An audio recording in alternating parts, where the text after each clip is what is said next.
Marco Polo was a Venetian explorer who embarked on a journey to the east during the 13th century.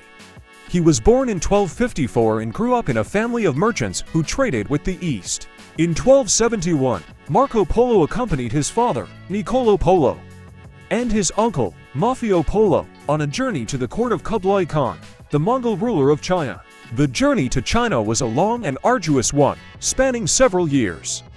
The Polos traveled overland through Central Asia, passing through various territories that were controlled by Mongol rulers. They encountered numerous challenges along the way, including harsh weather, bandits, and difficult terrain. After several years of travel, the Polos finally arrived at the court of Kublai Khan in 1275. Kublai Khan was impressed by the young Marco Polo, who spoke several languages and had a keen interest in the customs and culture of the East.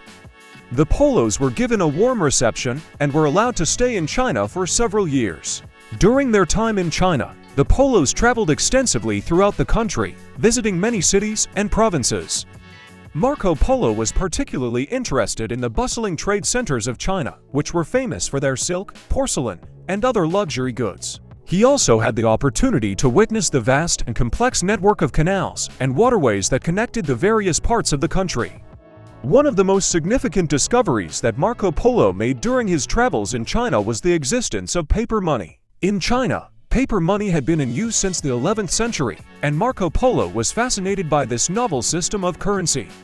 He observed that paper money was much more convenient than carrying around heavy bags of coins, and he marveled at the efficiency of the Chinese economy. Marco Polo also witnessed the remarkable military might of the Mongol Empire, which had conquered vast territories in Asia and Europe. He observed the Mongol army in action, witnessing their impressive horsemanship and their use of advanced military tactics. After spending many years in China, the Polos eventually decided to return to Venice. They left China in 1292, traveling by sea through Southeast Asia and India before finally arriving in Venice in 1295. Marco Polo's account of his travels in China, which he wrote during his time in prison in Genoa, became one of the most famous travelogues of all time, inspiring generations of explorers and adventurers. In conclusion, Marco Polo's journey to China was a remarkable feat of exploration and discovery.